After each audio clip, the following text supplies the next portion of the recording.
अस्सलामुअलैकुम बिस्मिल्लाहिर्रहमानिर्रहीम। कैसे हैं जी आप सब? अच्छा, चलते हैं अपने मेन मकसद पे, मेन टॉपिक पे। वीडियो बनाने का मकसद ये था कि वाई नॉट पाकिस्तान, पाकिस्तान क्यों नहीं। जब आपको कोई काम करना है तो वो कैसे करना है, और उसमें सिर्फ फ़ॉरेन कंट्रीज़ से क्यों, पाकिस्तान क्यों नहीं। और अगर फ़ॉरेन कंट्रीज़ हैं तो वो क्यों हैं, पाकिस्तान है तो क्यों है।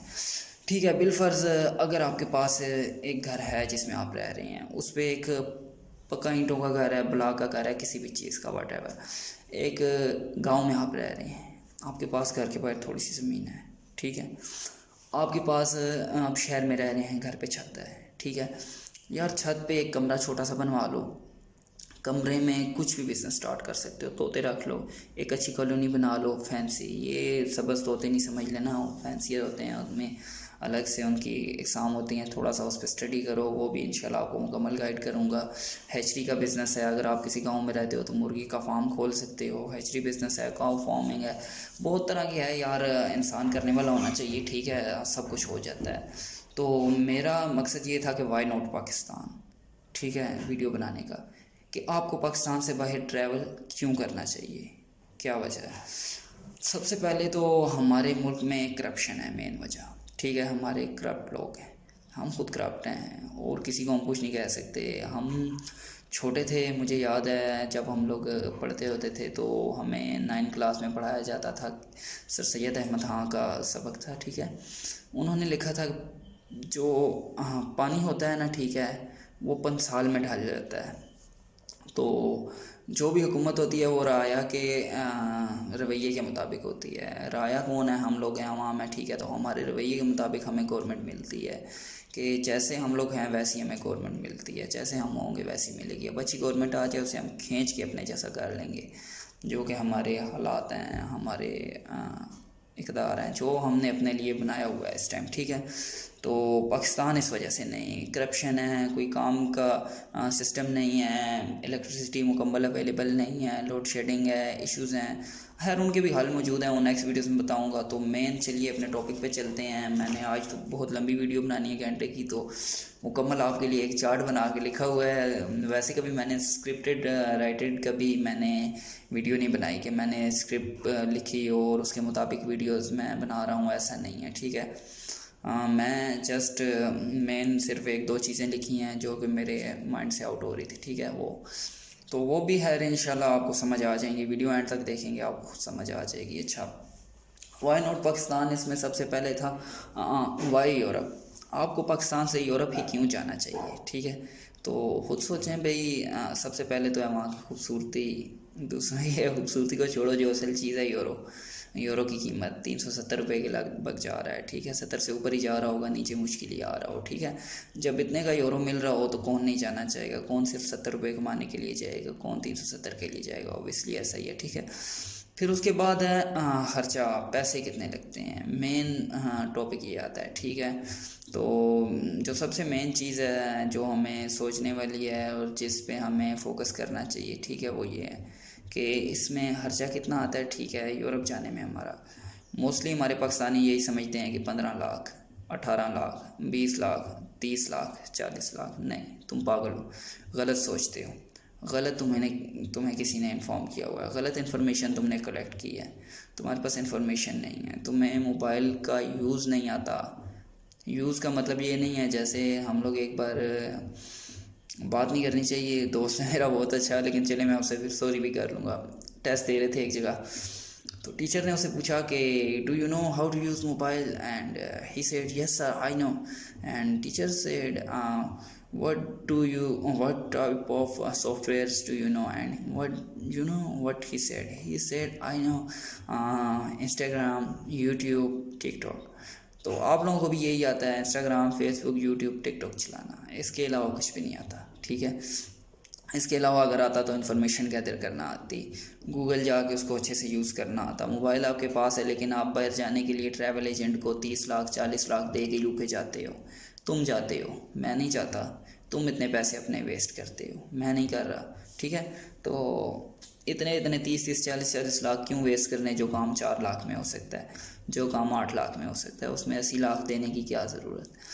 अच्छा जी, अगर आप ज़रूरी नहीं है कि आपने कोई 16 साल तलीम हासिल की है, 18 साल की है, 20 साल की है, ऐसा नहीं है यार। आपने कोई छोटा सा कोर्स किया हुआ है, आप हर यूरोप की कंट्रीज़ हैं बेसिकली, रोमानिया और माल्टा। माल्टा सबसे ज़्यादा आपको दे रहा है और सबसे ज़्यादा चांसेस दे रहा है। आपने अगर 16 साल तलीम मुकम्मल की है तो यूनिवर्सिटी ऑफ माल्टा की वेबसाइट पे जाएँ, बेशुमार स्कॉलरशिप, बेशुमार आपको एडमिशन के मौके, हर एक चीज़ मौजूद है। जस्ट फॉर्म चाहिए, जस्ट ट्रैवल इंश्योरेंस छोटी सी चाहिए जो कि ऑनलाइन गूगल से तुम हासिल कर सकते हो। किसी बैंक को, किसी को पैसे देने की ज़रूरत नहीं है। ये ट्रैवल एजेंट, मुझे याद है मैंने एक बार इनसे कांटेक्ट किया था जस्ट बात करने के लिए, मुझे चाहिए नहीं था। तो जनाबे वाला उन्होंने मुझे बताया जी आपको 80 लाख की स्टेटमेंट चाहिए। मैंने कहा अच्छा वो कितने में मिलेगी मुझे? वो भी हम प्रोवाइड करते हैं। मैंने कहा कैसे आप प्रोवाइड करते हैं, जब मेरे पास अपने अकाउंट में पैसे हैं तो मैं आपसे क्यों लूँगा? नहीं नहीं, वो हम अच्छे बैंक की प्रोवाइड करते हैं, हम किसी ऑथेंटिक बैंक की प्रोवाइड करेंगे, ऑथेंटिक वो। यार ये क्या है सब, ये पैसे लूटने का तरीका है। ठीक है, हम आपको बंदा देंगे जो आपको बनवा के देगा जी। बंदा क्या बनवा के देगा? बंदा 80 लाख की स्टेटमेंट के लिए 8 लाख तुमसे लेगा। 8 लाख सिर्फ क्या है, वो अपने पैसों को 6 महीने आगे पीछे शफल करता रहेगा तुम्हारे अकाउंट में। और वही काम तुम 40 लाख से कर सकते हो। 40 भी नहीं यार, 20 हो, उसी को शफल शफल करके तुम 80 छोड़ के करोड़ से ऊपर लेके जा सकते हो। ये इन सब की टेक्निक्स होती हैं। एट अ टाइम ये 6 बंदों को दे रहे होते हैं, ठीक है, बैंक स्टेटमेंट उसी एक 80 लाख के साथ उन 6 बंदों से 80 कमा रहे होते हैं। तुम लोगों को समझ नहीं आती, तुम्हारा सब जा रहा होता है। खैर तुम्हें समझ आएगी भी नहीं, तुम्हें वही बात है, इंस्टाग्राम, यूट्यूब और टिकटॉक आती है, उससे ज़्यादा कुछ आता नहीं है। आता होता तो तुम कर सकते हैं। अच्छा, उसके अलावा अगर आप वर्क वीज़े के लिए अप्लाई करना चाहते हैं तो यहीं पे इनकी गवर्नमेंट की वेबसाइट्स हैं। अच्छा सुनो यार, आप जब इस ट्रैवल एजेंट के पास जाते हो, इसे कहते हो भाई मुझे वर्क वीज़ा चाहिए रोमानिया का, ठीक है। वीज़ा कितने का है? सिर्फ़ और सिर्फ $150 का, सिर्फ़ और सिर्फ €150 या डॉलर का। ये फ़ीस होती है, ठीक है, ये फ़ीस होती है। और इस फ़ीस के पीछे वो आपसे 14 लाख लेता है, 15 लाख लेता है $150 के एवज़। सिर्फ किस लिए? तुम्हें मोबाइल नहीं चलाना आता, तुम्हें मोबाइल का यूज़ नहीं आता, तुम्हें इन्फॉर्मेशन नहीं है। यार इंग्लिश सीख लो, थोड़ी सी सीख लो, ज़्यादा नहीं, सिर्फ इतनी सीख लो कि तुम मोबाइल यूज़ कर सको, तुम गूगल यूज़ कर सको। At least you have to know what okay. जो मुझे इंग्लिश की तरफ नहीं जाना चाहिए है, वीडियोस की सीरीज़ मेरी उर्दू में है। तो अच्छा, बात मैं ये कर रहा था कि थोड़ी सी इंग्लिश, ड्यूलिंगो की वेबसाइट है, एक सॉफ्टवेयर सा बना हुआ, वहाँ से जाके सीख सकते हो यार। छोटी छोटी बुक्स डाउनलोड कर लो, उनसे सीखना स्टार्ट कर दो, कोई बड़ी बात नहीं है, इंग्लिश आपको आ जाएगी। जब इंग्लिश आ जाएगी तो फिर आप गूगल को यूज़ करना सीखो, बेसिक्स, कि वहाँ से हम लोग कैसे अपने लिए कोई चीज़ सर्च आउट कर सकते हैं। हज़ारों तरीके पड़े हुए हैं, मैं खुद इतने नौजवानों को जानता हूँ जो कि फ्रीली यूरोप गए हैं। यार माल्टा हो गया, पुर्तगाल हो गया, ये तो आपको रेजिडेंसी भी प्रोवाइड करते हैं, ऐसा नहीं है। ये आपको फैमिली भी लेके जाना प्रोवाइड करते हैं, सिर्फ ये नहीं तुम अकेले जाओगे या जाओगी, ऐसा नहीं है। तुम साथ घर वालों को भी लेके जा सकते हो, पेरेंट्स तक को लेके जा सकते हो। सिर्फ क्या है, थोड़ी सी मेहनत की ज़रूरत है जो कि आप नहीं करते। बताते खुद मैं कितनों को गाइड करता हूँ, वो नहीं करते। तो आप तो खैर वीडियो भी देखोगे, फिर कुछ होगा, फिर सोचोगे, फिर तो सबसे पहले कोशिश करनी है, स्टार्ट करना है, जो मेरा मेन मोटो है, कोशिश करें, ठीक है। अच्छा, उसके बाद हम पे आते हैं जनाबे आला, कुछ लोग जाते हैं इल्लीगल यूरोप, जो सबसे बड़ा मेन मसला है। रोज़ ख़बर आती है कश्ती डूब गई, रोज़ ख़बर आती है 10 नौजवान बॉर्डर पे मारे गए, रोज़ ख़बर आती है 10 जवान की लाशें वापस आई। तो उन वालिदैन से पूछो जिनने उस बच्चे को पाला होता है, उन वालिदैन से पूछो जिनने उस बच्चे को बड़ा किया होता है, उन पे क्या गुजरती है। खैर चलें, बातों का जंजाल अगर मैंने खोला तो ये वीडियो शायद तो 3 घंटे भी कम पड़ जाए हमारे लिए, वीडियो लंबी होती जाएगी काफ़ी ज़्यादा। अच्छा तो चलें मेन मुद्दे पे आते हैं। आजकल हम रोज़ ख़बर सुन रहे होते हैं जी इतने नौजवान जा रहे हैं, ऐसे हो रहा है, वैसे हो रहा है। टिकटॉक पे देखो तो बहुत सारे वीडियोस चढ़ा रहे होते हैं जी, इटली वाले, पता नहीं कौन कौन से वाले उनको पता होगा, वो पता नहीं वो पिंडा वाले क्या क्या लिख रहे होते हैं। तो उन्हें ये नहीं पता होता कि उनकी इस हरकत की वजह से कितने नौजवान अपनी ज़िंदगियां दांव पे लगा देते हैं और कितनों के चिराग बुझ जाते हैं। अच्छा चलें, बात करते हैं मेन टॉपिक पे कि ये रास्ता कौन सा चूज़ करते हैं और ये सारी इनकी स्टोरी क्या है। ये कैसे पाकिस्तान के गांव से इटली, रोम, जर्मनी, हंगरी, इन कंट्रीज़ तक रसाई हासिल हो जाती है। ये आपका अंदाज़ा भी नहीं जाएगा कि ये आप और मैं है इस बारे में भी सोच भी नहीं सकते कितनी बड़ी बड़ी स्टार्टअप्स होते हैं इनके, ठीक है। अच्छा, बिलफर्ज एक नौजवान है जिसका ताल्लुक़ है गुजरात के एक इलाके से। गुजरात के इलाके से उसका ताल्लुक़ है, वो बाहर जाना चाहता है। वो अपने एक दो दोस्तों से तैयारी करता है, इसके लिए सर्विस की दुकान से जाकर चीता के शूज़ लेता है जी, जो कि इसे डंकी कहते हैं आम ज़बान में। तो चीता के शूज़ लेता है जनाबे वाला, चीता के शूज़ लेके स्टार्टिंग करता है अपनी डंकी की। ट्राउज़र्स लेता है, कुछ शर्ट्स लेता है, कुछ अपनी चीज़ें रखता है, तो डंकी स्टार्ट हो जाती है जी।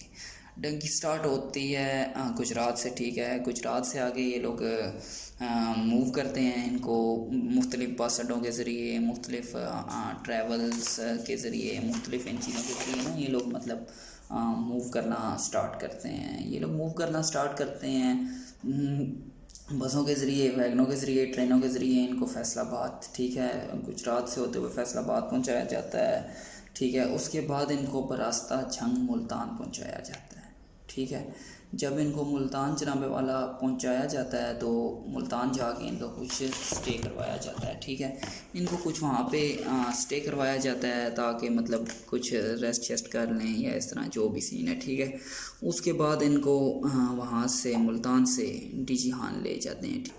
अच्छा, उसके बाद डीआई हान, ठीक है। डीआई हान मतलब डेरा इस्माइल हान, उसके रास्ते सूब और लोरा लेह से गुजारते हुए इनको कोयटा की तरफ लेके जाया जाता है, जो कि इनका मेन पॉइंट होता है इन एजेंट हजरात का, जो कि इनका मेन अड्डा है। पहला गाड़ी इनका गुजरात है, ठीक है। गुजरात से लमसम इनकी डील होती है। डील के बाद इनको आगे का सफ़र की जब स्टार्टिंग होती है तो ये जो मैंने सारा आपको एक रूट बताया, ये रूट मैप है इनका, जिसके थ्रू ये लोग सफ़र करते हैं मुख्तलिफ़ बसों के ज़रिए, ट्रेनों के ज़रिए और गाड़ियों के ज़रिए, ताकि कस्टम्स के या फिर FIA के एंट्री, ह्यूमन ट्रैफिकिंग के हाथ ना आए। तो इस तरीके से ये लोग स्टार्ट करते हैं अपना सफ़र, ठीक है। चलते हुए ये लोग कोयटा पहुंचते हैं, ठीक है। कोयटा के पास जब इनका एक इलाका है पशीन में इन लोगों को ठहराया जाता है, तमाम लड़कों को सबको इकट्ठा किया जाता है। अच्छा, जहाँ इनको ये ठहराया जाता है, ठीक है, तो क्या नाम था इलाके का? पशीन में जब इनको ठहराया जाता है तो पशीन से आगे इनका फिर इनके लिए बुझे हुए चने, सूखी हुई खजूरें, रानी खजूर जिसे कहते हैं, इनके लिए कुछ ये ड्राई फ्रूट्स वगैरह ना ख़रीदे जाते हैं कोयटा बाज़ार से। सबसे पैसे लिए जाते हैं, पैसे भी थोड़े नहीं। बिलफर्ज अगर समझो आप यहाँ से रावलपिंडी से खजूरें ले रहे हो 500 रुपये किलो, तो वहाँ से आपको 2000 रुपये किलो मिलती हैं। अभी सफ़र की स्टार्टिंग है, अभी एंड तक ना जाओ, अभी आगे आगे सुनते जाओ क्या क्या होता है। 15-20 लाख की पहले घर में बात हुई है यूरोप की, ठीक है, वो तुम करके निकल आए हो। अभी यहाँ पे पहुँचे हो तो 500 वाली चीज़ 2000 में तुम्हें मिल रही है, 4% रकम बढ़ चुकी है। अच्छा, यहाँ से फिर जनाबे वाला इनकी चीज़ें होती हैं, फिर इनको इकट्ठा करके आगे नौशकी और नौशकी से दिलबदीन के रास्ते इनको तफ्तान पहुँचाया जाता है। तफ्तान शहर का नाम है। तफ्तान शहर से फिर कोई किसी की चीज़ रहेगी हो, कोई शॉपिंग रहेगी हो, करते हैं, फिर आगे बॉर्डर के करीबी इलाकों की तरफ जब इन्हें पहुँचाया जाता है। जब वहाँ पर पहुँचाया जाता है जनाबे वाला, अब मेन चीज़ सुनने की, आपको पता है एक नान की कीमत क्या होती है जनाबे वाला? एक नान की कीमत वहाँ पे इनको 150 से 200 रुपये अदा करनी पड़ती है, ठीक है, जो एक नान खाने वाला होता है, ठीक है। वहाँ पे इनको नान, चने, ये चीज़ें मतलब अच्छा खाना खिलाया जाता है और एक वीडियो बनाई जाती है सबकी, हाँ जी फ़लाँ का बंदा है, फ़लाँ का बंदा है, फ़लाँ का बंदा है, ऐसे ऐसे भाई पहुँच रहे हैं आगे, यूरोप जा रहे हैं जी। अभी ये पाकिस्तान ही होता है सारा, अभी तक स्वाने हाब होते हैं, अपनी धरती होती है, अपना मुल्क होता है, अपने कार्ड अपने पास होते हैं, अपनी हर एक चीज़ अपने हाथ में होती है, कोई टेंशन परेशानी नहीं होती, कोई इस तरह की चीज़ नहीं होती, क्योंकि अपना मुल्क होता है। ज़ाहिर है यहाँ पे कुछ भी होगा आप पुलिस कॉल कर लोगे, सब कुछ कर लोगे, वापस आ जाओगे, यहाँ के नेशनल हो, आइडेंटिटी कार्ड तुम्हारे हाथ में, अपना पासपोर्ट, मतलब दुनिया की हर एक चीज़ तुम्हारे पास है, सब कुछ तुम्हारे पास में है, अपने मुल्क में हो। अभी तुम कंट्री आउट नहीं हुए, जब कंट्री आउट होते हैं असल मसाइल तब स्टार्ट होते हैं, ठीक है। अभी था तफ्तान तक का सफ़र, सही। अच्छा, मसाइल आगे अब स्टार्ट होना शुरू होंगे, ठीक है। वो कैसे होंगे, ये फिर आपको जनाबे वाला कोई वक्त देंगे, मतलब एक जगह आपको बोलेंगे कि एक जगह खड़े हो जाओ, कोई मैदानी इलाका होगा, वहाँ आपको गाड़ी वाला उतार के रफ चक्कर हो जाएगा, ठीक है। अब तुमने क्या करना है, वहाँ पे खड़े होना है, बिलफर्ज समझो मैं ही हूँ, ठीक है। तो ये चीज़ें सोच के भी इंसान को डर लगता है, अभी आगे आगे आप देखते जाओ क्या होता है, ठीक है। वहाँ पे आपको बोला जाएगा कि रुक जाओ तुम, जनाबे वाला आप रुक गए, आपको गाड़ी वाला उतार गया यहाँ पे, ठीक है। यहाँ पे जब आपको गाड़ी वाला उतार के चला गया, फिर आपको नहीं मालूम आपने घंटा वेट करना है, 2 घंटे करना है, 6 घंटे करना है, रात तक करना है, सुबह तक करना है, आप वेट करेंगे। अब फिर जनाबे वाला कुछ वक्त गुजरेगा, वहाँ से कोई आएगा चलता हुआ आपको रिसीव करने के लिए, मे भी रात हो जाए, बीच में भूखे खड़े हुए वो चने शने बैग से निकाल के खा रहे हो, वो गाड़ी वाला आपको पिक करेगा, मैं भी पैदल पिक करे, आप चलना शुरू हो जाएंगे, रात होगी दिन होगी, बीच में 1-1.5 दिन आप चलेंगे, ठीक है। चलेंगे, चलते चलते आपने बॉर्डर क्रॉस कर लेना है, या मैं भी आपको पिकअप गाड़ियों में भगाया जाएगा, ठीक है। वो गाड़ी इतनी उछलती है आप सोच नहीं सकते, गिर गए सो गए, बैठे रहे मजबूती से तो ठीक है पहुँच गए। अच्छा, इस असला में आपको बॉर्डर क्रॉस कराया जाता है। तो लेकिन ये है कि अब रूट मैप इतना लंबा है इनका यूरोप तक के, इतनी सिटीज़ के नाम नहीं याद रखे जा सकते, तो ये मैंने सारा लिख के रखा हुआ है पूरा सिटीज़ के नेम, ताकि मैं आपको बता सकूं कि वो कैसे कैसे कहाँ कहाँ से किस किस तरह से आप सिटी से गुजरते हैं। क्यों, खैर मैं तो इन रास्तों से गुजरा नहीं हूँ, मेरे दोस्त गुजरे हैं जिनकी आप बीती मैंने सुनी है, जिनसे सुनी है वो भी मैं आपको बताऊंगा इसी वीडियो में। कंप्लीट गाइड है पाकिस्तान से लेके यूरोप तक की, ताकि आपको समझ आ सके कि क्यों लीगल जाना चाहिए। क्यों मैं स्टार्ट में चीख रहा था कि आपको इन्फॉर्मेशन नहीं है, आपको अकल नहीं है, आपको ये चीज़ें नहीं हैं, ताकि आपको समझ आ सके। लोग अरब ममालिक में 2 साल काम करते हैं, 15-20 लाख जमा करते हैं, और 15-20 लाख इन एजेंटों को दे के अपनी ज़िंदगी दाव पे लगाते हैं, और रास्ते में ही मारे जाते हैं, पहुंचते भी नहीं हैं, ठीक है। कुछ पहुंचते भी हैं, ऐसा नहीं है कि सब नहीं पहुंचते, लेकिन ये है कि मैं आपको हमेशा इन चीज़ों से मना करूँगा, ठीक है। अच्छा, आगे स्टार्ट करते हैं जी। ईरान में है, ईरान का शहर है जी जुज़क, वहाँ पे आपको ठहराया जाता है सबसे पहले आप जब पहुँचते हैं। ईरानी फोर्सेस से बचते बचाते वहाँ से आपने आगे निकलना होता है, ठीक है। रोड है जी मंजिल आप रोड के रास्ते से, मंजिल आप रोड के रास्ते से गाड़ी होती है। पाकिस्तान में आपने 86 मॉडल करोला देखी होगी, डिग्गी में भी बंदे घुसाए जाते हैं, पिछली सीटों पे भी आप मतलब इतने बंदे घुसाए जाते हैं, इतनी जगह नहीं होती, 4 बंदों की जगह 12 बंदे घुसाए जाते हैं, वहाँ पे चोलियों में बैठे होते हैं, ऊपर नीचे फंसे होते हैं। वो बंदे बिठा के वो गाड़ी 120 की स्पीड में चलती हुई आपको तफ्तान शहर से, उस जुज़क शहर से ज़हदान शहर की तरफ लेके जा रही होती है, ठीक है। ज़हदान सिटी में जाके जनाबे वाला गदीर शहर है, वहाँ पे आपका स्टे होता है। गदीर शहर में आपका स्टे होता है, जहाँ पे आपने खाना खाना होता है या 1-2 दिन रुकना होता है। 1 दिन 3 दिन आपने जितना भी टाइम रुकना है गदीर शहर में आपने रुकना है। फिर और भी लोग शामिल होते हैं, सिर्फ आप ही हो, 2-4 बंदे नहीं होते, दोस्त 20-25 बंदे हो जाते हैं एक कमरे में। 25-25 बंदा उनने घुसा के बाहर से ताला लगा देते हैं, अंदर कोई पता नहीं है, रात को आके आपको खोलेंगे, शाम को खोलेंगे, खाना है नहीं है, सुबह आके डाल दिया आपको, रात को आपको रख दिया खाना, आपने खा लिया सो खा लिया। ये कंडीशनें देखी जाती हैं लोगों की तरफ से, ठीक है। रास्ते में फिर यहाँ से आगे जब चलते हैं जनाबे वाला बाम शहर की तरफ, ठीक है, बाम शहर की तरफ आपको लेके जाया जाता है बाम शहर से, लेकिन ये सारा रास्ता ईरानी फोर्सेस से बचते हुए, ठीक है, तय किया जाता है। अच्छा, बाम शहर की तरफ जब आप जाते हैं तो वहाँ से गुजरते हुए आप गुलबाफ शहर जाते हैं, ठीक है। गुलबाफ सिटी आपको लेके जाया जाता है। तो उसके बाद आपको करमान और रफसंजान शहर हैं, ये 2 इनके शहर हैं, यहाँ पे आपको लेके जाया जाता है, ये ईरान में ही है, ठीक है। तो करमान और रफसंजान से गुजरते हुए यज़्द शहर में आपको लेके जाया जाता है। यज़्द शहर में आपका स्टे होता है, ठीक है। यज़्द शहर में आप स्टे करते हैं तकरीबन 1-2 दिन का, वहाँ पे स्टे होता है, खाना पीना ये वो सारा कुछ, वो अब एजेंट तक है। एजेंट अच्छा है, तुम्हें खाना भी मिलेगा, माड़ा है तो तुम्हें भूख पांगड़े वही जो अपने चने और खजूरें नहीं लाए थे वो अब खाना शुरू कर दो, अब गिनती शुरू कर दो उन चने और खजूरों की, वो कहाँ तक चलेंगे, ठीक है। यज़्द शहर से आगे इस्फ़हान जो इनकी मेन सिटी है, वहाँ पे आपको स्टे कराया जाता है। इस्फ़हान के बाद आगे नजफ़ाबाद और आगे फिर खुर्रमाबाद आता है मेन शहर, जहाँ से आगे रास्ते अलग होते हैं। इराक़ को भी रास्ता जाता है, कई लोग इराक़ की डंकी लगा रहे होते हैं, वो इराक़ को निकल जाते हैं, क्योंकि आजकल इराक़ में भी डॉलर चल रहा है। उस पर प्रॉपर वीडियो बनाऊंगा, ऐसे नहीं, उस पर तो प्रॉपर एक वीडियो बनाऊंगा कैसे आप इराक़ तक ये लोग पहुँचते हैं। आगे इराक़ में काम क्या होता है, किया क्या जाता है, कैसे होता है। इराक़ में भी ठीक है, लोग काम कर रहे हैं, ऐसा नहीं है नहीं कर रहे, लेकिन वो इलीगल जा रहे हैं, लीगल वेज हैं लेकिन लोग चुनते नहीं हैं। जैसे यूरोप का आज मैं पूरी कंप्लीट एक गाइड तैयार कर रहा हूँ, इसी तरह इराक़ की भी करूँगा। इराक़ की हर छोटी वीडियो होगी क्योंकि इतना लंबा सफ़र नहीं है, यूरोप का लंबा सफ़र है, इसमें इतनी कंट्रियाँ आएंगी कि आपकी सोच, लेकिन आपको एक मुकम्मल समझ आएगी कि ये लोग कैसे जाते हैं जो जा रहे हैं, ठीक है, और किस किस मुश्किल से गुजरते हुए जा रहे हैं। ये भी मैं पानी वाला रास्ता नहीं लिख रहा हूँ जो किश्तियाँ डूबती हैं, ये भी हम पैदल, वो हमारे पंजाबी में कहते हैं पैदल पैंट, ये भी पैदल पैंट चल रहा है, ठीक है। तो खुरमाबाद से आगे तबरेज़, और तबरेज़ मेन शहर है लास्ट जी, तबरेज़ का फिर बॉर्डर क्रॉस किया जाता है तुर्की की तरफ, ठीक है, तुर्की का शहर होता है वहाँ आगे। अब तबरेज़ से वहाँ तक का जो मेन सफ़र है इंटरेस्टिंग तो ये है भाईजान। इंटरेस्टिंग ये इस तरह है कि जनाबे वाला यहाँ पे आपको 2 से 3 दिन या 4 दिन भी ठहराया जा सकता है तबरेज़ के बॉर्डर पे।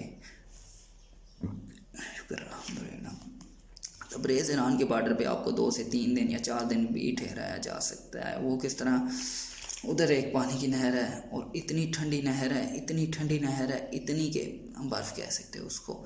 तो वो जब आप क्रॉस करते हो, ठीक है, उसमें करंट भी हो सकती है, कुछ भी हो सकता है, और मुश्किल आप क्रॉस कर सकते हो, क्रॉस हो जाती है, लेकिन इतनी मुश्किल है कि तुम सोच नहीं सकते, इतना ठंडा पानी होता है, टांगें ऐसे लगता है कट रही हैं।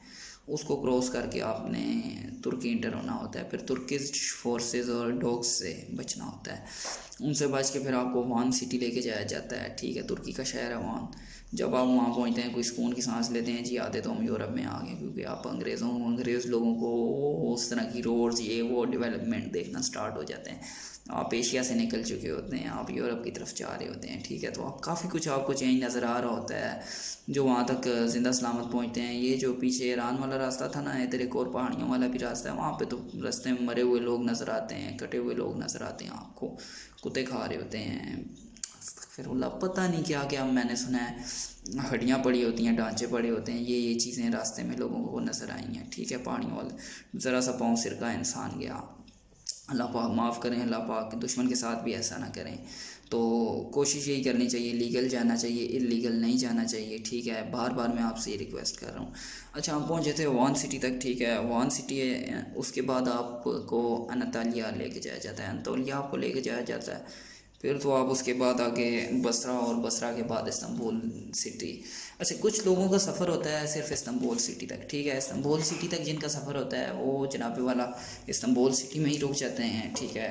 इस्तांबुल सिटी में क्यों रुकते हैं, पैसों की कमी होती है, लाइक समझो पहले 1.5 लाख का था पाकिस्तान से इस्तांबुल तक का, क्योंकि ये कोयटा शहर में ना बोलियाँ लगती हैं एजेंटों की कि भाई ये ह्यूमन स्मगलर्स की कि इतने पैसों में लेके जाया जाएगा तुर्की तक, इतने पैसों में, यूरोप तक इतने पैसों में, वो वहाँ पे फिर आप लोगों का सौदा होता है सारा, ठीक है, बिज़नेस होता है आप लोगों का।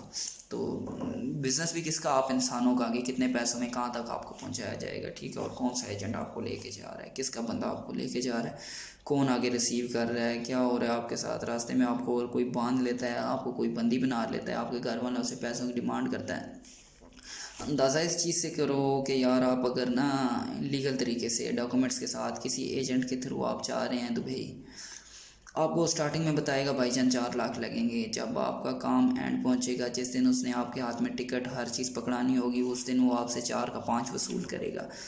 कैसे करेगा ये आपको बेहतर पता है, मुझे पता है, बीच में टुकड़ू डाल के ना 5 वो कर लेता है, 4.5 कर लेता है, 5,000 इधर लगे हैं जी, 2 इधर लगे हैं, 10 इधर लगे हैं, 30 इसका लगेगा, टिकट महंगा होगा, फलां सस्ता होगा। तो सोचो वो लीगल होता है, वो जिसकी आप शिकायत कर सकते हो गवर्नमेंट से। ये तो इलीगल है जिसकी तुम शिकायत भी नहीं कर सकते, ये बस तुम फंस गए हो, ठीक है।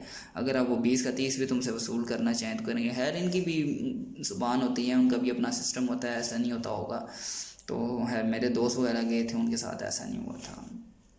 तो उसके बाद जो आपको इस्तांबुल सिटी में कुछ लोग रह जाते हैं, इस्तांबुल सिटी में कारखाने वगैरह हैं, ठीक है, उनमें काम करते हैं, गवर्नमेंट्स के कारखाने हैं, ठीक है, गारमेंट्स, गवर्नमेंट ना समझ लेना, गारमेंट्स के कपड़ों के कारखाने हैं, ठीक है, वो कारखाने हैं। उसके अलावा इस्तांबुल सिटी के करीब ज्वार में आगे पीछे दुकानें हैं, लोग दुकानों पे काम करते हैं, 8,000 लीरा 10,000 लीरा में, इतने में रेंट पे घर मिल जाते हैं, कमरे लड़कों ने लिए होते हैं, रह रहे होते हैं अच्छे से। लेकिन ये है वहाँ पे तुर्किश ज़ुबान आना लाजमी है, सीख लेते हैं आहिस्ता आहिस्ता, दुनिया में कौन सी चीज़ है जो पाकिस्तानियों से नहीं होती, हर काम ये कर रहे हैं, कोई नहीं है, ज़ुबान भी सीख ली जाती है। अच्छा, फिर सफ़र आगे शुरू होता है यूरोप का। जिन्होंने पैसे पूरे भरे होते हैं या जिन्होंने आगे जमा कर लिए होते हैं, वो फिर आगे दो रास्ते जाते हैं, एक तो थ्रू शिप जाते हैं और एक वापस फिर पैदल वाला ही रास्ता अपनाते हैं। ठीक है, तो दोस्त मेरे का एक भाई अभी फ्रांस में होता है, ठीक है, तो वो इसी रास्ते गया था पैदल वाले। तो फिर वो जनाबे वाला जब इस्तांबुल से आगे कोल्सू और एडराइन में जाते हैं, एडराइन सिटी में, एडराइन सिटी से आगे उन्होंने बुल्गारिया में एंट्री करनी होती है। सबसे ज़्यादा मुश्किल और सबसे ज़्यादा डिफ़िकल्ट बॉर्डर, जो कि बुल्गारिया वाले मोस्टली रात हो दिन हो उनकी नाइट वेस्लिंग होती है, डॉग्स होते हैं, वो आपको पकड़ लेते हैं। बहुत मुश्किल यार, मैं कहता हूँ 100 में से 20% चांसेस हैं कि तुम जा सको, 80% ना होने के चांसेस, क्योंकि बहुत ज़्यादा टफ़ बॉर्डर क्रॉसिंग है, बहुत ज़्यादा टफ़ है। इतनी टफ़ है कि आप सोच नहीं सकते। वो आपने क्रॉस करनी होती है, ठीक है, जब वो आप लोग क्रॉस करते हैं तो बुल्गारिया एंट्री होती है। बुल्गारिया जब एक बार एंटर हो गई, यूरोप है क्योंकि इस्तांबुल आधा एशिया में आधा यूरोप में है, वो उसमें इशू कोई नहीं है। उससे आगे फिर आपके सामने यूरोप खुला पड़ा है, लेकिन खुला फिर भी नहीं पड़ा, अब भी आगे मुश्किलात क्या कहते हैं इश्क, हाँ और भी बाकी हैं मेरे दोस्त। अच्छा, कुछ लोग होते हैं जो कि बुल्गारिया में ही फार्मिंग वगैरह का काम करते हैं, बुल्गारिया में रह जाते हैं, टमाटरों का फार्म हो गया, आलूओं के बाग हो गए, वहाँ पे काम करते हैं। ठीक है, वहाँ पे काम शाम किया, कुछ कमाए पैसे, ठीक है, काम कर लिया, रह गया, सही है नहीं है तो। अच्छा, बुल्गारिया का जो कंट्री है ये अपने बॉर्डर टच करता है जनाब वाला 4 कंट्रियों से। बुल्गारिया अपना बॉर्डर शेयर करता है ग्रीस से, सर्बिया से, उसके अलावा अपना रोमानिया से, 3 कंट्री से ये शेयर करता है जी बुल्गारिया अपने बॉर्डर्स।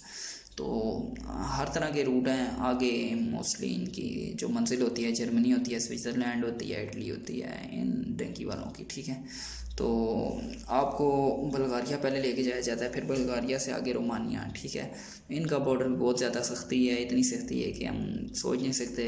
अच्छा, ये जब बॉर्डर शेयर करता है रोमानिया का, रोमानिया से आगे हंगरी आपको लेके जाया जाता है। ठीक है, हंगरी लेके जाया जाता है। हंगरी की बहुत ज़्यादा सख्ती है, बहुत सख्तियाँ हैं इन मुल्कों में, और इनके पैसों की खैर इतनी कीमत भी नहीं है।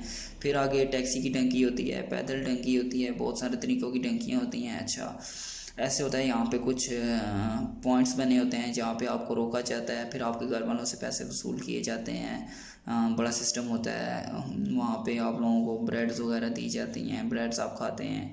अच्छा, हंगरी तक हम पहुँचे, उसके बाद स्लोवाकिया है। ठीक है, स्लोवाकिया प्यारी कंट्री है, वहाँ पे आपको रोका जाता है, लेकिन प्यारी आपके लिए नहीं है क्योंकि आप लीगल नहीं हो, आप इलीगल हो, आप सिटी में घूम नहीं सकते। आप सिर्फ उसी बंकर में, केज में, घर में रह सकते हो जिसमें आपको एजेंट ने रखा है। वहाँ से बाहर निकलने की कोशिश करोगे, फंस जाओगे, पकड़े जाओगे। वापसी कैसे? डिपोर्टेशन। मतलब अगर स्लोवाकिया से हंगरी, हंगरी से अगेन रोमानिया, रोमानिया से अगेन बुल्गारिया, बुल्गारिया से तुर्की से ईरान, अगेन पाकिस्तान। पकड़ा ही नहीं आना होता, आगे जाना होता है। ठीक है, तो स्लोवाकिया से आगे चेक्सिया आता है, चेक्सिया से आगे चेक रिपब्लिक जिसे कहते हैं। ठीक है, चेक्सिया से आगे पोलैंड आ जाता है, और पोलैंड के साथ ही पोलैंड अपने बॉर्डर शेयर करता है जर्मनी के साथ। ठीक है, तो मोस्टली मैंने खुद आपको बताऊं तो 2017 की बात है, मैंने कोशिश सोची थी, मैंने इसी असना में पश्तो ज़ुबान भी सीख ली थी। ठीक है, लैंग्वेज क्योंकि उस टाइम अफ़गानीस को असलियम दिया जाता था, उनको नहीं रोका जाता था। मतलब पाकिस्तानी है तो डिपोर्टेशन हो जाएगी, अगर अफ़गानी है तो डिपोर्टेशन नहीं होगी।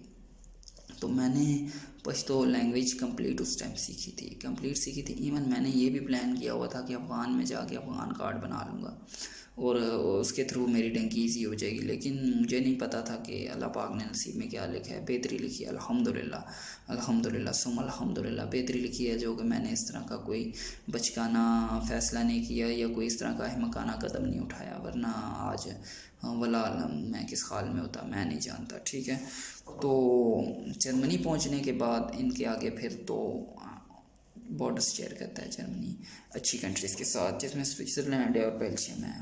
फिर ये आप पे डिपेंड करता है, आप स्विट्ज़रलैंड जाते हैं, बेल्जियम जाते हैं, किस कंट्री में जाते हैं। ठीक है, अच्छा, वापस हम अगर बुल्गारिया पे आते हैं, तो जब हमने तुर्की को क्रॉस किया था, हम बुल्गारिया पहुंचे थे, तो बुल्गारिया अपनी 2 और भी कंट्रीज़ के साथ रोमानिया के अलावा शेयर कर रहा था। ये ग्रीस था और सर्बिया था। इन 2 कंट्रियों के साथ भी अपने बॉर्डर शेयर कर रहा था बुल्गारिया। तो वो एक और रास्ता जाता है सर्बिया से आगे हंगरी और क्रोएशिया और ऑस्ट्रिया की तरफ, ठीक है, वो रास्ता भी जाता है वो भी। लेकिन अब देखा जाए तो इन सब के बॉर्डर्स डिफ़िकल्ट है। ये अपनी थ्योरी को तो बंद करते हैं ना, सबसे पहले अब करने वाली बातों पे आते हैं, ठीक है। इनके जो बॉर्डर क्रॉसिंग होती है बहुत ज़्यादा मुश्किल होती है यूरोप की। इतनी मुश्किल होती है कि अब उनने बाड़े लगा दिए हैं, बंद कर दिए हैं इन लोगों ने, यूरोपियन यूनियन ने सख्त इन पे पाबंदियाँ लगा दी हैं, ठीक है। आप अगर बिलफर्ज विदाउट पेपर्स अब सफ़र करना बहुत ज़्यादा मुश्किल क्या नामुमकिन हो चुका है। जगह जगह आपको पूछा जाता है, जगह जगह आपकी पूछताछ की जाती है, आपको पकड़ा जाता है। वो जानते हैं कि आजकल रोज़ लोग टैक्सी के थ्रू और इस तरह के काम करते हैं, ये काम अरूज पे हैं, तो उन लोगों को उनको भी समझ आ गया यार देखो वो बच्चे नहीं हैं, उनकी अकल हमसे आगे ही होगी पीछे नहीं होगी, ठीक है। तो उनने भी बड़ी प्लानिंग की होती है, ज़ाहिर है हर कंट्री अपना मुफाद चाहती है, नुकसान नहीं चाहती। तो उन्होंने भी बहुत ज़्यादा आगे सोचा समझा होता है। तो अब उस तरह पीआर नहीं मिल रहा, डॉक्यूमेंट्स नहीं मिल रहे, इवन कच्चे कागज़ भी नहीं मिलते यार वहाँ से। वापस इटली पहले दे रहा था हर किसी को असिलम, मतलब जो जा रहा है उसको रहने की इजाज़त मिल रही है, काम करने की, लेकिन इटली के अपने हालात इस वजह से ख़राब होते जा रहे हैं। इतनों को दे चुका है, इतनों को दे चुका है। वो अब इटली की गेम का याद आया, इटली के कैसे ये लोग जा रहे हैं जी। इटली जनाबे वाला पाकिस्तान से एजेंट आपसे पैसे लेता है, आपको बाय एयर यूएई भिजवाया जाता है, ठीक है। यूएई मतलब दुबई भिजवाया जाता है। अच्छा, दुबई से वो लोग आपको लेके जाते हैं आगे लिबिया तक आपको बाय एयर लेके जाया जाता है। फिर लिबिया में इनके बंकर्स बने होते हैं, घर बने होते हैं, वहाँ पे आपको रुकवाया जाता है। कई बार 10 दिन लोग रुक जाते हैं, 15 दिन 20 दिन लिबिया पुलिस पकड़ लेती है, लिबिया आर्मी पकड़ लेती है। अच्छा, जब वो पकड़ लेते हैं लिबिया वाले, तो फिर जनाबे वाला काफ़ी टाइम के लिए बंदा सिरे से ही गायब हो जाता है जी। घर वाले पीछे एजेंट से कह रहे होते हैं, वो जहाँ पे लड़के गए होते हैं उनसे रब्ते कर रहे होते हैं, उन्हें मैसेज कर रहे होते हैं किसी से हो जाए कांटेक्ट तो भाई फ़लाँ का पता करना, फ़लाँ फ़लाँ फ़लाँ। मतलब घर वालों को पीछे नहीं पता होता किस हाल में है, जी रहा है, खा रहा है, पी रहा है, क्या कर रहा है, किसी को कुछ भी नहीं पता। किस हाल में है किसी को कुछ नहीं पता। इवन ये 24 लाख 25 लाख 28 लाख रुपए और 32 लाख रुपए तक लिए जाते हैं इस काम के, ठीक है। ये गैर कानूनी तरीके से लेके जाने के। अभी ये कानूनी तरीका भी नहीं है, ये सिर्फ़ और सिर्फ आपकी जान का रिस्क है। अच्छा, लिबिया में आपको वेट कराया जाता है, आपको बोला जाता है बड़ी बड़ी कश्ती तैयार हो रही है जी, बहुत बड़ा जहाज़ आपके लिए तैयार हो रहा है। आप 10 दिन 15 दिन वेट करते हैं जी, बड़ा जहाज़ हमारे लिए तैयार हो। जब तैयार हो के आती है छोटी सी शिप जिसमें शायद इंजन भी अच्छी तरह का नहीं फिट होता, तो उस पर 50 की अगर जगह है तो आप 300 या 500 बंदा चढ़ा दिया जाता है। जब चढ़ा दिया जाता है तो कश्ती मुश्किल से ही चलती है। तो उसको अंधेरे के रात के अंधेरों में या इस तरह का टाइम होता है जिस टाइम मतलब सिक्योरिटी मामूल के मुताबिक ना हो, थोड़ी ढीली पड़ी हो, तो निकल जाते हैं। उस टाइम निकलते हैं जनाबे वाला, तो इटली के दूध में या माल्टा के दूध में दाखिला होकर सरेंडर कर देते हैं। पिछले दिनों सुनने में यही आया था कि उन लोगों ने भी आगे से कश्तियों को वाला बचाने की कोशिश की थी। मैं नहीं जानता या क्या था, जो भी था न्यूज़ यही थी कि वो जितने भी डूबे थे वो पाकिस्तानी थे, क्योंकि इनके ड्राइवर मोस्टली इजिप्शियन होते हैं। तो उनको मोस्टली उनको उर्दू नहीं आती, इंग्लिश नहीं आती, जस्ट अरेबिक आती है। तो हमारे ये जो जा रहे होते हैं इनको अरेबिक आती नहीं है, कम्युनिकेशन गैप होते हैं, बहुत सी चीज़ें होती हैं। आगे से वो लोग सरेंडर करने का कहते हैं जब उनसे वायरलेस के थ्रू कांटेक्ट किया जाता है, तो कुछ इनको समझ भी नहीं आती, तब भी ये नुकसान उठाते हैं, बहुत ज़्यादा नुकसान होता है। जब इनको शिप इनको रिसीव कर लेती है वहाँ की शिप उनकी पुलिस, तो फिर इनको कैंप्स में रखा जाता है। कैंप्स के बाद इनको बाहर रोडों पे सो रहे होते हैं यार, कितनों के हालात देखे हैं, रोडों पे सो रहे हैं, सिक्योरिटी जॉब कर रहे हैं। जॉब तो चलो अच्छी बात है, जब जिसको मिल जाए वो तो बहुत अच्छा है, लेकिन हालात जो होते हैं रास्ते में जो मौत को दे के जा रहे होते हैं, उनसे कभी आप पूछें क्या वो दोबारा ऐसा सफ़र एक्सेप्ट करेंगे? कभी भी नहीं। क्योंकि देखो वो एक समझदार लोग एक बात कहते थे कि दूर के ढोल सुहाने, ठीक है। जो ये ढोल होते हैं ना, ये दूर के ही सुहाने होते हैं। ये करीब जाके जब इंसान देखता है तब इंसान को समझ आती है कि कितने 20 रुपये डालो और 100 रुपया बनता है, ठीक है। हमारे पंजाबी में कहते हैं कितने भी आना 100। तो ये चीज़ें तभी पता चलती है, कितने भी आता 100। तो ये चीज़ें तब पता चलती हैं जब इंसान इनमें कूदता है। तो वैसे मुझे भी बड़ा अच्छा लगता था ये सफ़र, मेरा भी बड़ा दिल चाहता था, मेरी भी बड़ी ख्वाहिश होती थी कि मैं यही सफ़र करूं, मैं इसी रास्ते से जाऊं। लेकिन जब मुझे ये हकीकत पता चली, ये मुझे फैक्ट्स पता चले, मुझे मेरे दोस्तों ने बताया कि उन लोगों को कमरों में बंद करके पता नहीं किस तरह घर में बात करवाई जाती थी कि पैसे दे दो। तो इस तरह की कंडीशंस भी देखने में मिलती हैं। आगे जाके आपको काम नहीं मिलता, या काम मिलता भी है तो अच्छी बात है, अल्हम्दुलिल्लाह सुम्मा अल्हम्दुलिल्लाह, मिल जाए तो बहुत अच्छा है, आपकी लाइफ सेटल हो जाती है। लेकिन जब लीगल वेज मौजूद हैं, जब रास्ते मौजूद हैं, जब गवर्नमेंट आपको रास्ता दे रही है, जब आपको तरीका हम लोग बता रहे हैं, तो फिर आप लीगल क्यों नहीं जाते? आप अपना पासपोर्ट क्यों नहीं बनवाते? पासपोर्ट दे के उस पर वीज़ा क्यों नहीं 3-4 लाख का लगवा लेते? अगर तुम्हारे पास 20 लाख बहुत ज़्यादा फालतू हैं, 10-15 लाख मुझे दे दो, मैं कोई बिज़नेस करता हूँ, उसमें तुम्हें बेनिफिट देता हूँ, खुद को बेनिफिट ले लेता हूँ, ठीक है, ऐसा कर लेते हैं ना। ज़रूरी है कि मतलब इस तरह अपनी जान दाव पे लगानी है और तभी यूरोप जाना है, ठीक है। अगर इतने पैसे हैं तो ऐसा करो, 4-6 लोग इकट्ठे हो, मुझे इस तरह 20-20 लाख दो, 1-8 करोड़ 2 करोड़ बन जाएगा, मैं अपनी कंपनी की स्टार्टिंग कर लेता हूँ। कंपनी स्टार्टिंग करके उन्हीं पैसों में तुमको बुलाऊँगा, तुम्हारे 4 रिश्तेदारों को भी बुला लूँगा सस्ते में, ठीक है। मैं भी उनको, मैं सबको फ्री वीज़ा ऑफ़र कर दूँ। तो जस्ट वीज़े की कॉस्ट होती है और कुछ भी नहीं होता। ये आपकी सिर्फ़ और सिर्फ बेवकूफ़ी है, कम अक्ली है, नॉलेज की कमी है, जिस वजह से आप लोगों को नुकसान उठाना पड़ता है। माँओं के जवान बेटे होते हैं, जो माँ बेचारी सारी ज़िंदगी पालती है, छोटा सा गोद में उठाती है, जो एक अरमान होता है बाप का, मेरा बच्चे ने बोलना शुरू किया, मेरे बेटे ने चलना शुरू किया। तो जब बेटा इस तरह डूब के मर जाता है तो सोचें उन जवान बहनों का जिनका सहारा एक ही भाई होता है, उन पे क्या गुज़रती होगी, उस माँ पे क्या गुज़रती होगी जिसका एक ही एक बेटा होता है, उस बाप पे क्या गुज़रती होगी जिसने सोचा होता है कि यही मेरा बेटा है, ये मेरा सहारा बनेगा। तो देखें, हिम्मत ना हारें, कोशिश करें, वो सतिक अलस्बाब अल्लाह पाक की ज़ात है, ठीक है। उन्होंने रिस्क का वादा किया तो वही इंसान को रिस्क मुहैया करते हैं, ठीक है। तो रिस्क में किसी चीज़ की कमी नहीं आती। जो चीज़ जितने, अगर आप इतने पैसे लगा के बाहर जा रहे हो, इतना आप पाकिस्तान में बिज़नेस कर सकते हो। एक अगर जूतों की दुकान भी डाल लो ना तुम लोग, ठीक है, कैसे आप डाल लो, ठीक है, एक जगह कहीं यार, कहीं सबसे आसान काम में अगर मैं तुम्हें बताऊं, सबसे कम पैसों में, तो कराची से मिलती है LB की लॉट, लंडे की लॉट, ठीक है, वो उठा लो 50,000 में, 1 लाख में लॉट उठा लो, घर ले जाओ, फेसबुक पे एक पेज बना लो, किसी को 5-10 हज़ार दे के 2-3 हज़ार लाइक्स ले लो, उस पर फॉलोअर्स ले लो, ठीक है, या पोस्ट शेयर करा, बूस्ट करवा लो यार, इशू नहीं है। उस पर अपना लाइव आ जाओ, उस लाइव को बूस्ट पे लगा दो, लाइव आ जाओ, उस पे जनाबे वाला वो एक एक शर्ट दिखाते जाओ, एक एक पैंट दिखाते जाओ, एक एक जूतों का जोड़ा दिखाते जाओ, अपने एरिया में लाइव हो, इस्लामाबाद के रहने वाले इस्लामाबाद में लाइव हो, एक बाइक वाला, कोई बाइकिए वाले 2-3 बंदों से कांटेक्ट कर लो, उन्हें बताओ जी इस तरह हमारा आपने ऑर्डर देना होता है, ऑर्डर दो, उधर से पैसे लो, पैसे नहीं तो पहले मंगवा लो एडवांस, ऑर्डर खुद एक बाइक रख लो यार, जाके देना शुरू, कोई लड़की हो तो एक बाइक रख लो, कोई भी घर में बंदा यार, कोई एक लड़का हायर कर लो। आजकल पार्ट टाइम बहुत सारे लोग मिलते हैं, एक जॉब ऑफ़र लगा तो मतलब 10,000 सैलरी दे दो, ठीक है, 10 को छोड़ो यार, 5-7 में भी कोई आपको मिल जाएगा, 7,000 या चलो 10 कर दो, किसी के साथ ज़्यादती नहीं करनी, 10,000 सैलरी लिख दो, ठीक है, उसके बाद उसको 5,000 पेट्रोल का, 15,000 पे एक बंदा हायर कर लो, और 1 लाख की इन्वेस्टमेंट आपकी होगी, टोटल 85,000 की लॉट आपने उठा ली, और लॉट आपको डायरेक्ट ऑनलाइन बुक हो जाती है, आ जाती है फ़ोन नंबर पे। जूतों की उठा लो, कपड़ों की उठा लो, तरह तरह की उठा लो, एक बच्चों की उठा लो 20,000 की, 20,000 की जूतों की उठा लो, 20 की जैकेट्स की उठा लो, सर्दियाँ आ रही हैं, पर्दे, बेडशीट, हर एक चीज़, ठीक है। उनको तुम्हें धोने की भी ज़रूरत नहीं है, सिर्फ़ और सिर्फ सीधा करना है। अगर तुम्हें बहुत ज़्यादा VIP काम करना है, उन्हीं को धो के प्रेस कर लो, तो वो ऐसे होंगे कि तुम सोच नहीं सकते। उनको पैकिंग चढ़ाओ, उनको एक एक कपड़ा दिखाते जाओ, ऑनलाइन लोग ऑर्डर बुक करेंगे, इसी पैसा अकाउंट साथ दो, पैसे रिसीव हों, अपने बाइकिया वाले को दो, दे के आए, उधर से डिलीवरी चार्जेस भी मिलते हैं। अगर एक से ज़्यादा आपके ऑर्डर लग गए हैं, किसी ने 5 ऑर्डर लगाए हैं, फ्री डिलीवरी दो, कोई इशू नहीं है, तुम्हें इतनी बचत हो जाएगी कि तुम्हें डिलीवरी के पैसों की ज़रूरत नहीं पड़ेगी।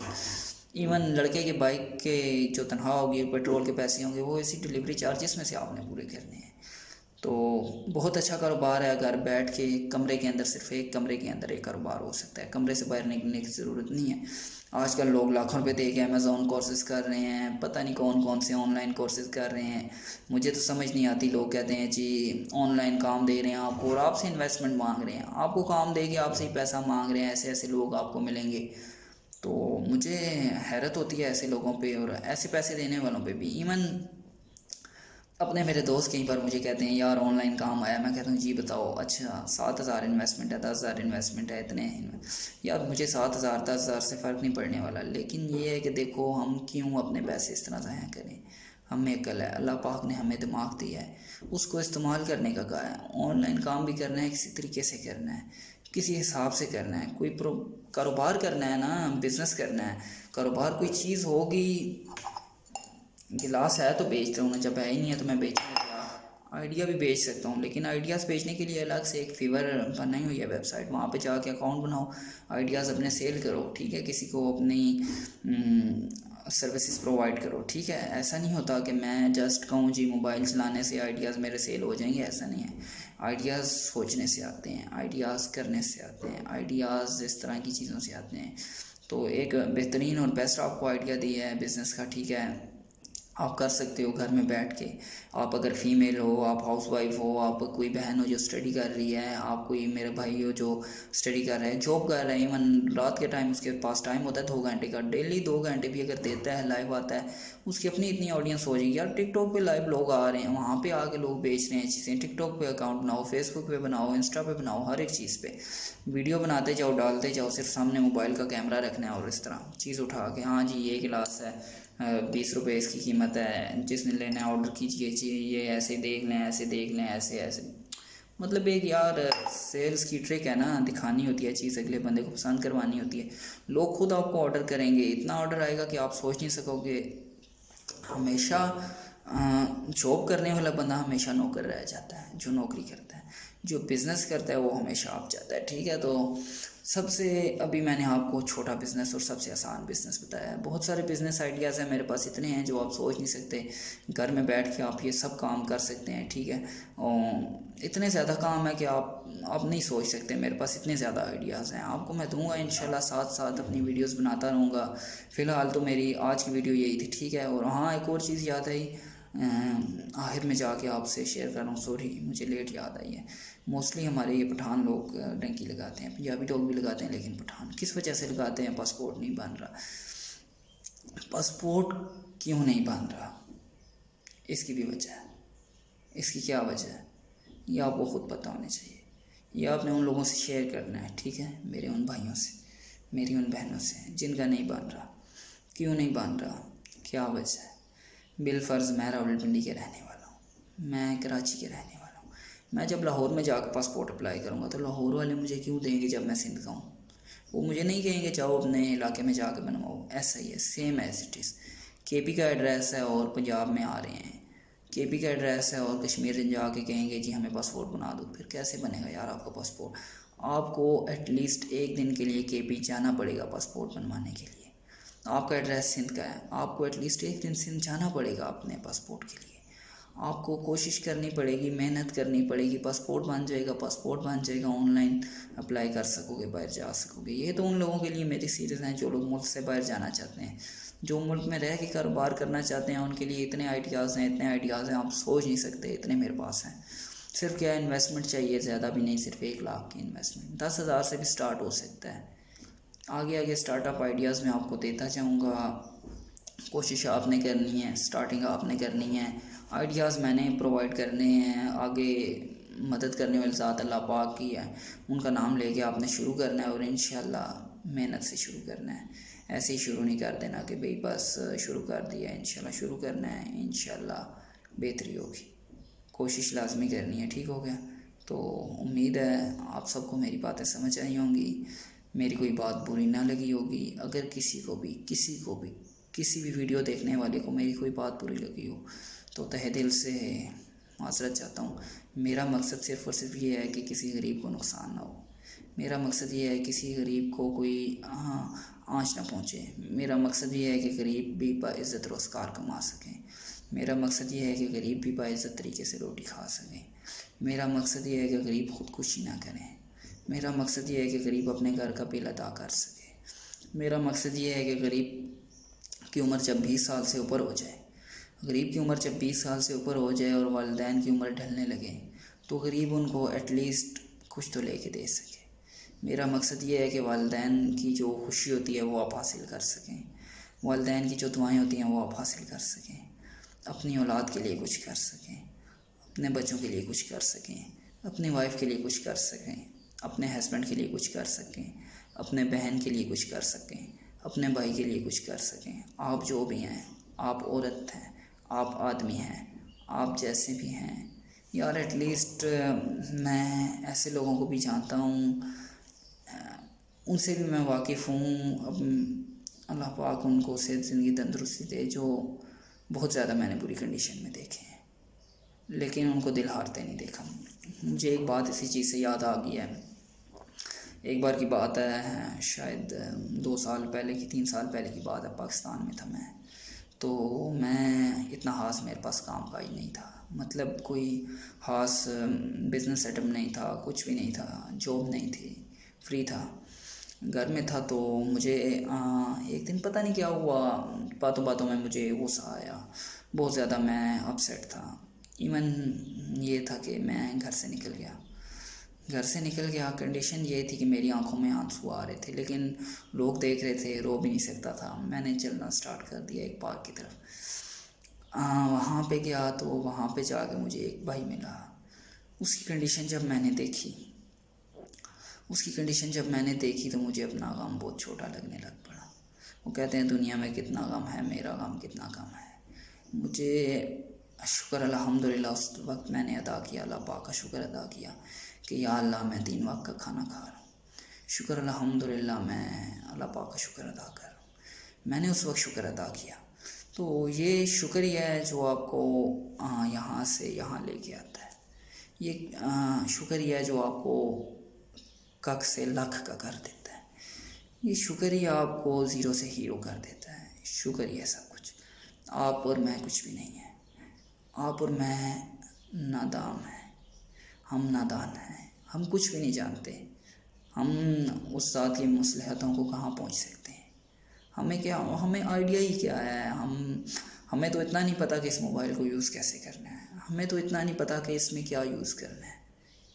ऐसा ही है। अब मैं कल परसों एक वीडियो देख रहा था, काफ़ी हंसी आ गई उसकी बात से। तो कहता जो गरीब है ना, उसकी मोबाइल से 3-4 चीज़ें ही सर्च में मिलती हैं, google.com, शुगल.com। मतलब वो बस मजाक ही देखते हैं, फ़नी वीडियोस देख लेते हैं और अपना दिल बहला लेते हैं। कभी ये उन्होंने कोशिश नहीं की businessideas.com, trending.com, trendingproducts.com। कभी किसी ने नहीं सर्च किया कि ट्रेंडिंग प्रोडक्ट कौन सा चल रहा है, ट्रेंड में कौन सी चीज़ जा रही है, हमें आगे बिज़नेस आइडियाज़ कहाँ से मिलने हैं। अच्छा, मेन चीज़ मैं आपको बताऊँ, बिज़नेस कौन सा कामयाब है। बिज़नेस वो हमेशा कामयाब है जो आप कस्टमर की नीड को टच कराते हैं। जब आप कस्टमर की नीड को टच करते हैं ना, तो आप बिज़नेस में को टच कर लेते हैं, अपने बिज़नेस की हाइट को आप क्रिएट कर लेते हैं। कैसे क्रिएट कर सकते हैं? बिलफर्ज मैं अब वीडियो बनाता हूँ, ठीक है, वीडियो हर कोई बनाता है, कौन नहीं बना रहा, लेकिन मुझे उस चीज़ को टच करना है जिसकी आपको ज़रूरत है। मुझे उस चीज़ को टच करना है जिसके आप मुतलाशी हैं, ठीक है। मुझे उस चीज़ को नहीं टच करना कि जिसकी आपको ज़रूरत नहीं है और मैं वीडियोस बनाता जा रहा हूँ, ऐसा नहीं है। मुझे उस चीज़ को टच करना है जिसकी आपको ज़रूरत है, इन्फॉर्मेशन को टच करना है जो आपके पास नहीं है। फ़न तो आपके पास भी बहुत है, फ़नी वीडियोस तो आप भी रोज़ देखते हो, मेम्स तो आप भी रोज़ देखते हो। और अगर मैं यहाँ पे बैठ के लाइव, ये मोस्टली हमारे यहाँ पे तो ऐसे ही फेमस होते हैं, गालियाँ शालियाँ दे के, ये चीज़ें करके, अजीबोगरीब हरकतें करके, तो ऐसा मुझे मुनासिब नहीं लगता। मोस्टली लोग व्यूज़ इस तरह ले लेते हैं, सब्सक्राइबर इस तरह लेते हैं, सबको मिन्नतें करते हैं इनबॉक्स में जाके, सब्सक्राइब कर दो, लाइक कर दो, शेयर कर दो। मुझे ये काम नहीं आते, मैंने ये काम कभी नहीं किया। मेरा ये वीडियोस बनाने का मकसद ये है कि मैं आपको हेल्प आउट कर सकूं, मैं कुछ आपको रोज़गार प्रोवाइड कर सकूं, मैं आपको कुछ ऐसे आइडियाज़ दे सकूं जिनसे आप आगे फ्यूचर में जाके कुछ बेनिफिट उठा सकें। मैं आपको कुछ ऐसे इन्फॉर्मेशन प्रोवाइड कर सकूं कि जिससे आपका कल बेहतर हो जाए। अच्छा, अब इन रिटर्न मुझे क्या चाहिए आपसे? मुझे आपसे दुआ चाहिए, इसके अलावा और कुछ भी नहीं चाहिए। आप अगर कामयाब हो जाओगे तो बहुत अच्छा होगा, मुझे खुशी होगी, मुझे अपना मुल्क तरक्की करता हुआ नज़र आएगा, मुझे अपने मुल्क का नौजवान अपने मुल्क में सिसकियाँ भरता हुआ नज़र नहीं आएगा, मुझे अपने मुल्क का एक ग्रेजुएट इंजीनियर एक कॉल सेंटर में पूरी रात कॉल पे अंग्रेज़ों को hello madam please we have offer for you, we help health insurance for you, we have this for you, we have that for you. Now we are watching what is this? We are selling watch, we are selling mobile, we are selling sports items. What are you doing bro? No, ये चीज़ें आप मत करो। आप अपना business create करो, आप दूसरों को जॉब देने वाले बनो। बिजनेस ऐसी चीज़ है, समझे? तो इन चीज़ों पे थोड़ा फोकस करना है, अपने एम को थोड़ा सा देखना है, अपने एम को फोकस करना है, उसको टच करना है। जब आप अपने एम को टच करोगे, आप फोकस आपका पक्का रहेगा, आपका फोकस रहेगा अपने एम पे, तभी आप कामयाबी को टच कर सकोगे। ऐसे कभी भी नहीं होगा। आप स्टूडेंट हो, आपने अपनी डिग्री कंप्लीट कर ली है, डिग्री कंप्लीट करने के बाद क्या करना चाहिए? डिग्री कंप्लीट करने के बाद आपको, अगर आप अपनी कंट्री से आउट कर सकते हैं, आपको ऑनलाइन स्कॉलरशिप्स चाइना हमारे पड़ोस में है, इस पर भी वीडियो बनाऊंगा, मुकम्मल वीडियो बनाऊंगा और मुकम्मल तरीक़ाकार बताऊंगा कैसे आपने पाकिस्तान से चाइना तक जाना है, कैसे स्टडी के लिए जाना है, कैसे वर्क के लिए जाना है, कैसे आपने आगे काम ढूंढना है, कैसे आपको काम मिलेगा, इन रिटर्न कैसे पैसे घर वालों को देने हैं, कैसे अपने वालिदैन का सहारा बनना है, कैसे उनकी खुशियाँ खरीदनी है, कैसे उनको खुश रखना है, कैसे अपने बच्चों को कोई चीज़ ख़रीद के देनी है। ये सब चीज़ें यार आहिस्ता आहिस्ता होंगी। कैसे होंगी? जब आप लोग मुझे कुछ रिस्पॉन्स शेयर करोगे, कुछ सब्सक्राइबर्स मुझे नज़र आएंगे, कुछ या चलो सब्सक्राइबर ना नज़र आएँ, कमेंट्स मुझे नज़र आएंगे आप लोगों के। आप लोग कमेंट करोगे भाई हमें नॉलेज चाहिए क्रोशिया के about, how to move Croatia, हमें नॉलेज चाहिए चाइना के अबाउट, हमें नॉलेज चाहिए मलेशिया के अबाउट। नौजवान तबका मलेशिया की तरफ बहुत जोर देता है, उसकी वीडियो बनाऊंगा। हमें नॉलेज चाहिए हांगकॉन्ग के अबाउट, हमें नॉलेज चाहिए यूएई के अबाउट, हमें नॉलेज चाहिए अमेरिका के अबाउट, हमें नॉलेज चाहिए ब्राज़ील के अबाउट। सारी चीज़ें प्रोवाइड करूँगा, सिर्फ क्या है आपका इंटरेस्ट देख के। जब आपका इंटरेस्ट होगा तभी, अगर इंटरेस्ट नहीं होगा तो मैं ये फिर आउट ऑफ कंट्री की सीरीज़ क्लोज़ करके मैं आपको पाकिस्तान के मुतालिक बताना स्टार्ट करता हूँ कि आपने पाकिस्तान में कारोबार कैसे करना है। क्योंकि अगर आपका इंटरेस्ट आउट ऑफ कंट्री में नहीं है तो फिर ऑब्वियसली आपका इंटरेस्ट पाकिस्तान में है, आपने फिर पाकिस्तान में काम करना है। जाहिर है, तो फिर पाकिस्तान में आपको बिज़नेस आइडियाज़ दूँ, आपको क्या करना चाहिए, कैसे स्टार्ट लेना चाहिए।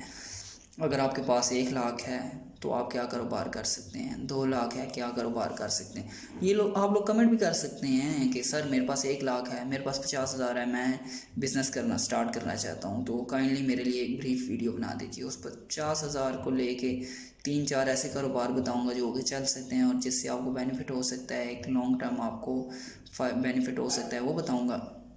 लाख को लेके कमेंट कर दो sir I have 1 lakh please make a video. Urdu आती है, उर्दू में लिख दो यार, किसी तरह सिर्फ 1 लाख लिख दो, उस पर वीडियो मुकम्मल बनाऊंगा भाई कि 1 लाख पे कैसे आप अपना कारोबार स्टार्ट कर सकते हैं, क्या कारोबार करना चाहिए, क्या क्या हो सकता है, क्या क्या बेनिफिट्स हैं।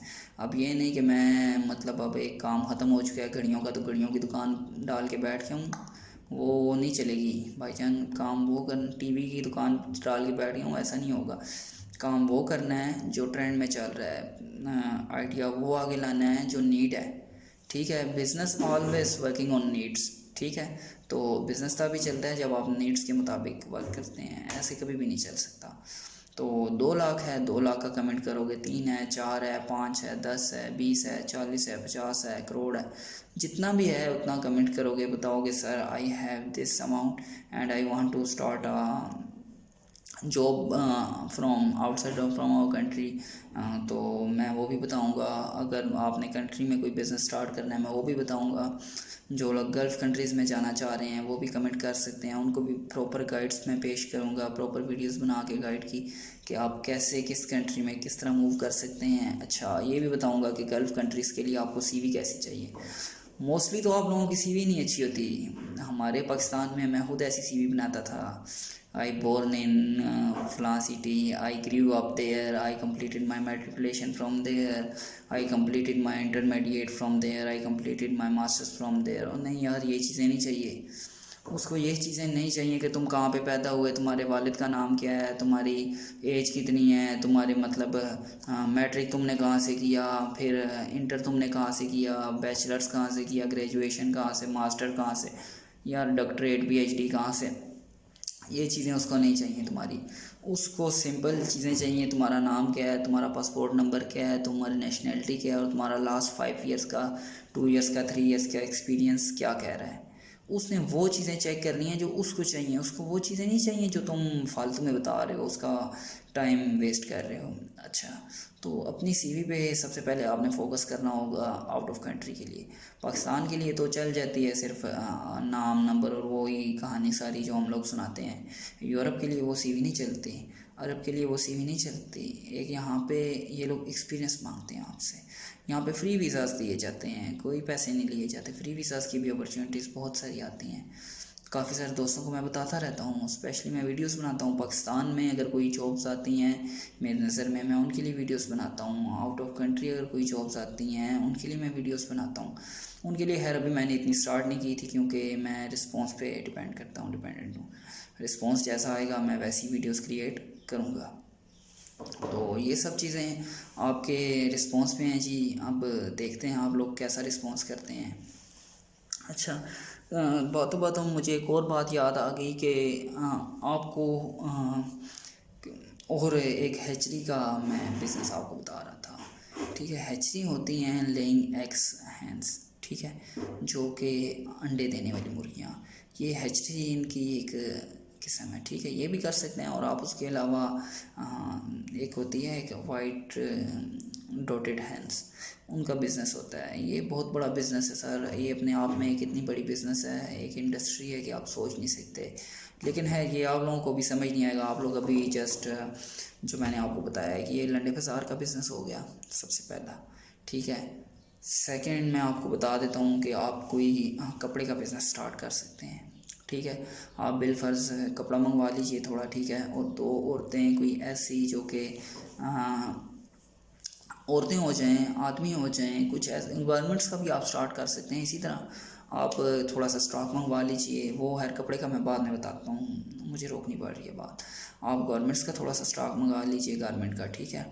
वो भी इसी तरह आप ऑनलाइन और लाइव सेल कर सकते हैं। अगर इस तरह ना सेव हो, कुछ आप 2 आदमी रख लो काम पे, 2 लड़कियां रख लो, लड़के रख लो, हायर कर लो उन्हें साफ़ सुथरा। आप अपने OLX पे ऐड दो, जॉब डिस्क्रिप्शन में लिखो घर घर जाके चीज़ें सेल करनी है, इंटरेस्टेड कैंडिडेट्स अप्लाई करें। आप जस्ट सुपरवाइजरी करो, आप जस्ट क्या करो, उनको चीज़ें प्रोवाइड करो, उनके साथ चले जाओ डेली, उनको एक गली दो, इसके लिए ये लाइन 1 किया, ये लाइन 1 किया, ये लाइन 1 किया, ये लाइन 1 किया, 4 गलियाँ चारों को प्रोवाइड करो, सारे घर घूम के आना है, ठीक है। जॉब टाइमिंग रख लो, मतलब ये है कि सुबह 8 से, वैसे भी सर्दी है काम हो जाएगा, गर्मी में इशू नहीं है। सुबह चलो, सुबह 9 से लेके शाम 3 बजे तक रख लो। 9 से 3 बहुत है, 9 से 4 रख लो, 6-7 घंटे का काम रख लो। 10,000 15,000 सैलरी पे आपको बंदा मिल जाएगा, ठीक है। उसी में उनका खाना शाना सब कुछ हो जाएगा। आप खुद भी उनके साथ बाई फुट वॉक कर सकते हैं, खुद पैदल जा सकते हैं। 4 बंदे ऐसे रखें, ठीक है, उनको काम दीजिए, गवर्नमेंट्स का स्टॉक रखिए और घर घर जाके आप सेल करें। देखिए आपकी कैसी सेल होगी डेली की। आप जितना भी है कैश का सारा सिस्टम अपने पास रखिए, एक रेट मुख्तस कीजिए, इस रेट पे चीज़ें रावलपिंडी से माल उठाइए, लाहौर से उठाइए, फैसलाबाद से उठाइए, कराची से उठाइए। 4 जगह आपको बड़ी बता रहा हूँ, वहाँ से आप उठाइए, वहाँ से अच्छा और सस्ता माल मिलेगा और अच्छी प्राइस पे सेल होगा, ठीक है। उसके अलावा आप जूतों का इसी तरह कारोबार कर सकते हैं। प्लास्टिक चाइना चप्पल, महंगे चप्पल उठाने की कोई ज़रूरत नहीं है। प्लास्टिक चाइना चप्पल और प्लास्टिक चाइना शूज़ ये उठा लो, लंडे की लॉट उठा लो, ये भी इसी तरह घर घर जाकर बेच लो। कपड़ा उठा लो यार, फैसलाबाद और रावलपिंडी से खुला कपड़ा मिलता है, पेशावर से तो वेलवेट मिलता है, वो भी उठा सकते हो। कपड़ा उठा लो सीज़न के स्टार्टिंग में, जिस तरह अभी सर्दियों का सीज़न स्टार्ट हो रहा है, जाके सेल करना शुरू कर दो यार। 2 लड़कियां 2 लड़के 4 बंदे रख लो, एक एक गली सबको दो, खुद आप गली के कॉर्नर पे बैठो चुप करके, एक रक्षा बुकिंग करो, ठीक है। रक्षे में सारा आपका माल पड़ा हुआ, आप रक्षे में हो, साथ साथ मूव करो, साथ साथ देखते जाओ क्या सीन है। आपको देखो कैसा बिकेगा। नहीं तो आपके पास अगर आप आदमी हो, आप गाड़ी चला सकते हो, कोई गाड़ी है, गाड़ी में कपड़ा रखो, डेली का एक गांव रख लो, एक गांव में जाओ, स्पीकर रख लो, रिकॉर्डिंग करके लगा दो, वहाँ पे जाके गांव के हर गाँव के गली चौक चौराहों में खड़े हो, और इस तरह आप सेल कर सकते हो। अच्छे से आप सेल कर सकते हो, इतनी सेल कर सकते हो कि आप अपना बिज़नेस होगा। और दूसरी बात यह है, ऑन मेड बिज़नेस होगा, किसी के पास आपको काम करने की ज़रूरत नहीं है, किसी के मातहत काम करने की ज़रूरत नहीं है। एटलीस्ट आप अपने पास 4 बंदे काम पे रख सकते हो, आप खुद एक बॉस होगे, आप किसी के लिए रिस्क का ज़रिया बन जाओगे। तो ये है वो जो मैंने पूरी शुरू में स्टोरी सुनाई, 20, 24, 25, 26 लाख की भी बातें नहीं हैं। ये तो शायद 1 लाख का बिज़नेस है। 1 लाख आपके पास पीछे पड़ा हो इन्वेस्टमेंट, और 1 लाख आपने इन्वेस्ट किया हो, 1 लाख बैकअप पे पड़ा हो, 2 लाख में आपका बिज़नेस है सारा। क्यों नहीं कर सकते यार? जब कोशिश हो, आइडिया हो, मेहनत हो, लगन हो, तो ये सब कुछ हो सकता है। लेकिन क्या है, आप किसी के पास जाकर जॉब करना पसंद करते हो, किसी के आगे काम करना पसंद करते हो, अपने लिए काम करना नहीं पसंद करोगे, क्योंकि आपको पता है मैं अमीर ना हो जाऊँ कहीं, मुझे यही रहना है। तो सोचो थोड़ा, फिर मिलते हैं। अस्सलाम वालेकुम।